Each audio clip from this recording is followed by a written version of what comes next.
Welcome to Let's Talk About CRPS, a podcast brought to you by MTI directly from Italy. We will talk about the latest news and treatments, patients' experiences, and exclusive interviews of CRPS experts. Don't forget to subscribe to our YouTube channel and visit our website, crps-treatment.com. Let's take off!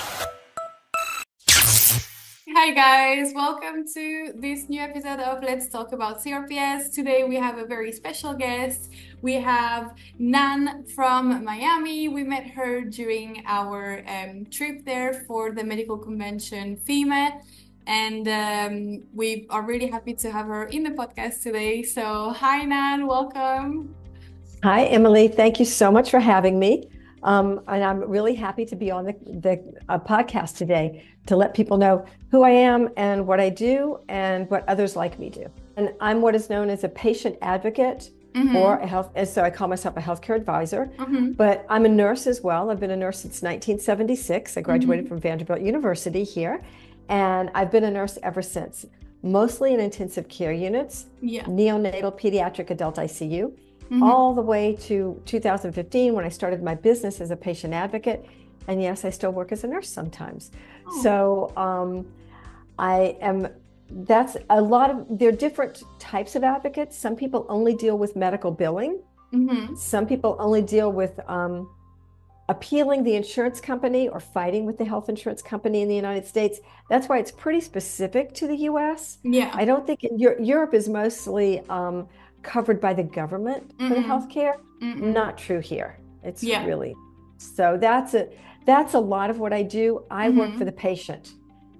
There are advocates and navigators within a hospital, within an insurance company, but as I say, their bottom line is the hospital's budget and bottom line, or the insurance company's budget and bottom line. My bottom line is my patients, my clients' health care. And whatever they need, I find for them. So can you explain just a bit more in details what exactly is it that you do for the patient? Sure. I actually help them to get, what I tell my clients is I help them find and receive the best healthcare possible. In order to do that, if they need a second opinion, I find it. If they need clinical trials, I find the clinical trials that might be best for them, and we'll talk to the doctor about it. If they need a third opinion, if they have two opinions and they don't agree, let's get a third. I find all of that for them, and I'm there when they talk to the doctors, whether it's on Zoom, on the phone, in person, and I write everything down in, as my clients tell me, plain English. I translate medicalese to plain old English so they really understand what is happening. If they need a rehab facility, I find the best ones for them. If they need a skilled nursing facility, again, I find the best for them. And if they choose to go home with 24/7 home care, I find the best home care companies for them. And that is what I do. I make sure they understand the diagnosis and the treatment plan, because if they don't understand the diagnosis, there's no way they can understand and abide by that treatment plan. Absolutely. And I've been a nurse a long time, and as a nurse, we advocate for our patients. Unfortunately, we just don't have the time with the system as it is to be able to advocate. And once they leave a hospital, they're really out there on their own.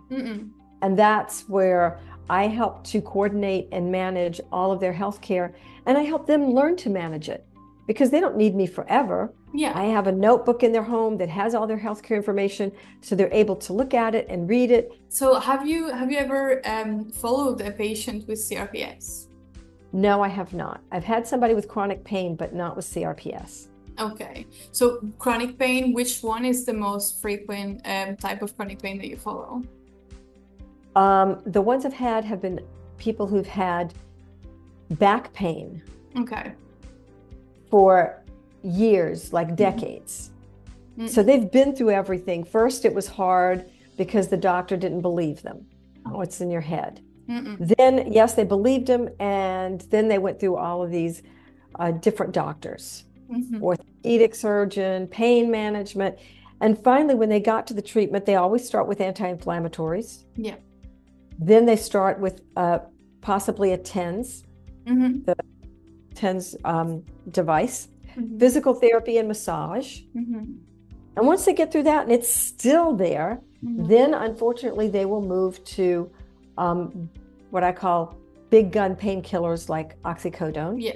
And in the United States, that's become very problematic because of all the issues with people abusing oxycodone and dying from that. There are very strict rules now. The doctors must see you in order to write a prescription for it. And that becomes a problem for some of these people. So if that doesn't work, then they will also try, after opioids, they can do nerve blocks. And after that, they'll go to spinal cord stimulators. The spinal cords, and each of them works for 6 months, a year, maybe 2 years, and then they're on to the next. So for somebody who's had this for 30 years, they're usually at the end of their rope. So it was interesting to hear about what you do, because the patients that I've taken care of are just on incredibly large doses of oxycodone and painkillers, and you can't function like that. No, the therapies you've just mentioned are basically the ones that are proposed to CRPS patients in the States. So the nerve blocks and the spinal cord stimulator and a large amount of pain meds, Opioids. which and these are not, valid options for something that you will have to have for the rest of your life, or at least for a very large amount of time. So that's why we're trying to, spread the word on the treatment that is available here, because it's very non-invasive and it gives just much better chances into going into recovery, and in a very less aggressive way, for sure. So I think, the chronic pain conditions more or less probably all have the same kind of treatment options. They're lumped together, They send them through all these different things. They end up with a pain management doctor, and they're usually the ones that are going to do the nerve blocks and the the electrode in the spine, in the area near the spine. So that's the most I've ever heard anybody could do. After that, they're just on the pain. That's it. Physical therapy, especially water therapy, has been extremely helpful for them. Yes. But we always recommend physical therapy from the first moment of the diagnosis, for sure. And it all depends on where the pain is. I've only dealt with people with chronic spinal pain. So and they'll say surgery is not an option for you. Because someone say, can we do surgery? No, well, not really. That's not an option. So I've dealt with people that it wasn't an option. It was chronic pain, and because they wait so long, they're at the end. There is nothing else you're going to do. It's very difficult because pain management is something that's, I'm going to say, relatively new in this country. Like I'm meaning under 20 years that you've seen it as a separate medical area. Before it was always under anesthesia, or it still is under anesthesia here. So it was, they had a hard time saying, well, where do I go? What doctor do I see? Well, anesthesia, that's crazy. I'm not going to surgery. Well, no, but these are the doctors that manage pain. And in most cases, they are still the doctors that manage pain. They have an area of pain management specialty. So very limited, although people don't think it is very limited in what you can do. See, unfortunately, having an option that is overseas, it's often the case for us too, that people come to us as a last resort, as in they have tried everything before, which is really too bad, just because as the studies have shown, that the earliest you undertake the treatment, the better results you can expect. So it's always really hard to see people who have dealt with the condition for 10, 15 years, even we had one up to 26 years. When all it takes is just kind of having healthcare advisors like yourself too, who just are more aware of every single option and not just the one proposed by the healthcare in their country. Do you usually work with international resources like ours? I haven't needed to this point in time. I've had a lot of cancer patients that I've helped. I've had a lot of elderly with dementia. So no, we have great resources in the United States for that. I have not needed to look outside of here. And talking to you and seeing your information about CRPS was the first time I'd heard of this and this treatment. So I thought it was very interesting, and that's why I came to see you when you were in Miami. Yeah. And do you think opening your option to other countries, to international resources, would help widen the options for the patients that you follow? You know, I'm going to say this. I think it depends on what they're looking for and what type of treatment they are seeking, as well as what countries they're going to. Yeah. Because if they're seeking something that I have seen with studies, it's never going to work, but they're given hope because of the way they present this, no, I wouldn't use that. But for something like this, where you have medical studies that tell me that this is a good option, it's actually being looked at in the United States, but hasn't been approved by FDA yet. So yeah, I would definitely look at I have to look at the treatment option, the doctors involved, the studies involved, and then if all is good to me, then I can present it to my client. Of course. So yeah, would I go outside of the US? Yes. I'm going to interrupt and ask you to explain exactly what would happen if I come to you with a client, so that I know what happens, but I think it's better if you explain the process so everybody understands, okay, I've called Nan, she's my advocate, she suggested this, and she's going to come back to me and say, okay, this is the process, this is what we need to do. Now, you. Okay, so the first point, which is very important, is we don't just take everyone for treatment. We are very thorough in the evaluation process before welcoming patients here. So we do study the levels of blood, some specific level like creatine and calcium, vitamin D, to understand the body states before they can undertake the treatment. We are looking at any issue with the kidneys, we're looking at any calcium deficiency, vitamin D deficiency, and just understanding if really the patient can undertake a treatment or not. Another point that would disqualify them, at least for the time being, would be if they just underwent a massive dental surgery or they are about to in the next 6 months. So that's something that would also disqualify, let's say, a patient for the time being, though, because they can always come back later on.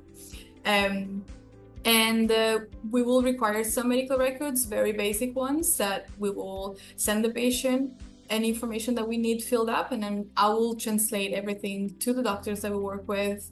Of course, because they're Italian, the doctors for CRPS are rheumatologists, the main doctor who is taking care of the case, and he will be studying the case and he will let me know. It happens sometimes that he even said, listen, I don't think personally this is a CRPS case. I would advise the patient to get a second opinion. So I wanted to point that out because it's important to say we don't just take people to take people. We take patients in to help them. So if we see a case that we don't think is CRPS and they wouldn't have any answers from the treatment, we're not going to make them fly to Italy and settle an amount of money for a certain package to have a treatment that is not going to help them. So that's very important.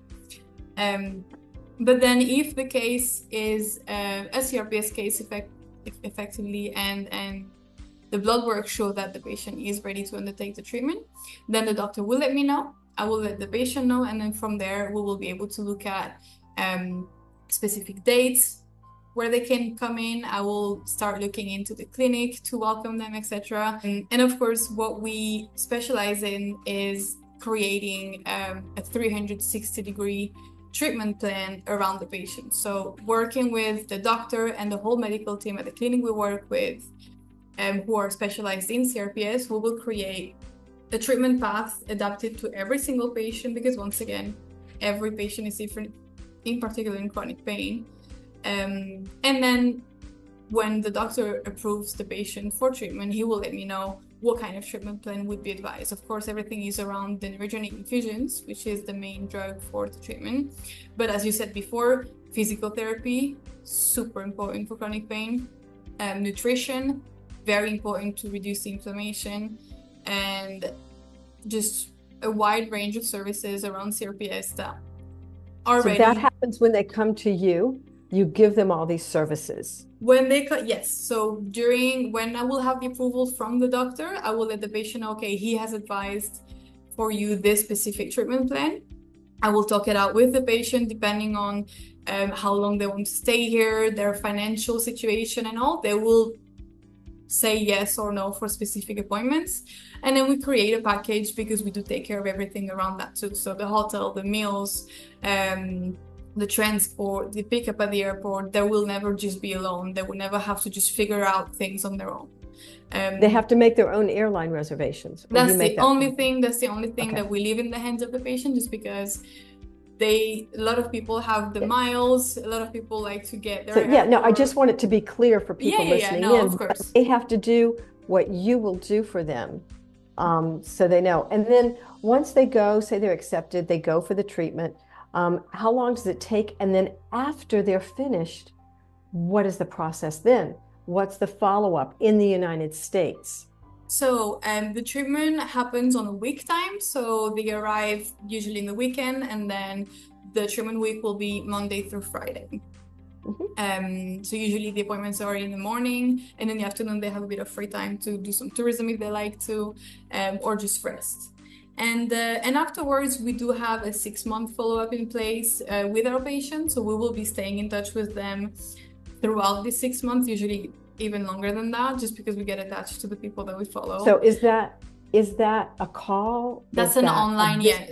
Okay. That's an online. I just want to make it clear for people listening to this, especially from the United States, what they got to do. I got to go back again. No, it's a Zoom call. It's an online, yeah. But these are things that, I talk to people, and I go, well, what about this? What about that? Yeah, of course. Putting this out there so that I understand it, but I think the listeners may not know the process, and so being an advocate for patients, you know exactly what kind of questions they would have, so it's a good thing. It's a good thing. No, the follow-up is all online. Basically, I stay in touch with them throughout the next 6 months to kind of understand the improvements, and if they have any question for any of the medical personnel that they saw when they were here. So either it's the doctor or the nutritionist or whatever, if they have any question, I will just be a bridge in between because of the language barrier and just because of the accessibility that I have to this personal staff, the medical staff. Is all of this in writing so that their doctor at home can look at it? Yes, in the end of their treatment week, they will be given a report from all the specialists that they saw during the week.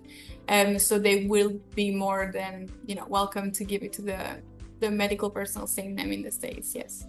But it will be in English. That's my question. Yes. Okay. That's part of the service that we provide. Yes, is the translation of all the medical records that will be given to the patient, of course. And if the doctor, if I am working with this patient and I work with the doctor, and the doctor has questions for the doctors in Italy, how do you work that?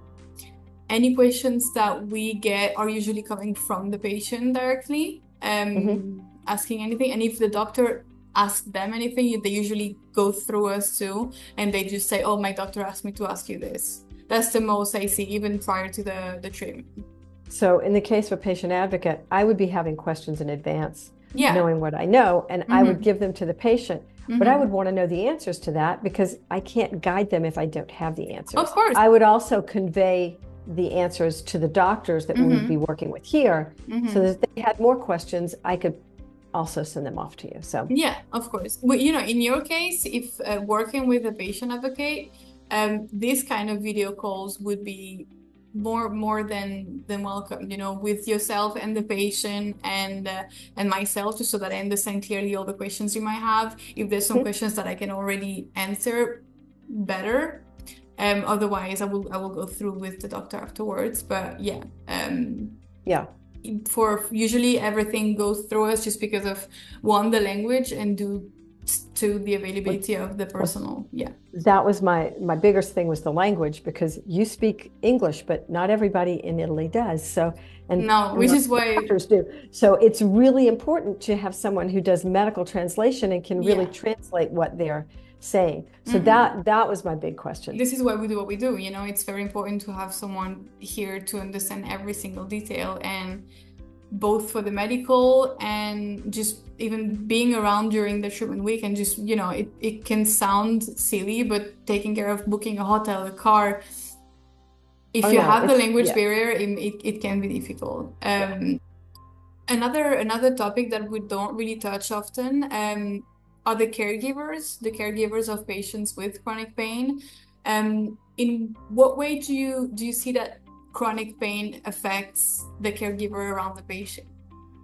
Well, it affects the caregiver just like it does the patient. They get frustrated, they get angry. They can't be angry with the patient, but sometimes they are, because I'm doing everything I can. I can't do anything more. So so they get angry, they get frustrated, and they also get depressed.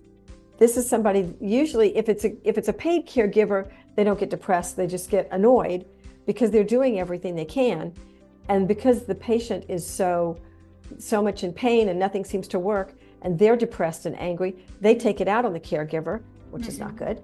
If it's a caregiver that's a family member or something like that, then they do get depressed because they're doing everything they can. And they feel like the patient's not taking into account that they're doing all they can. It's not their fault. But a lot of times the patient takes it out on whoever's closest. Yeah. So yeah. So that's how, and caregivers have to take care of themselves, no matter whether it's chronic pain patients, cancer patients. You have to take time to take care of yourself, or otherwise you burn out. Yeah. And that's just not going to help the patient either.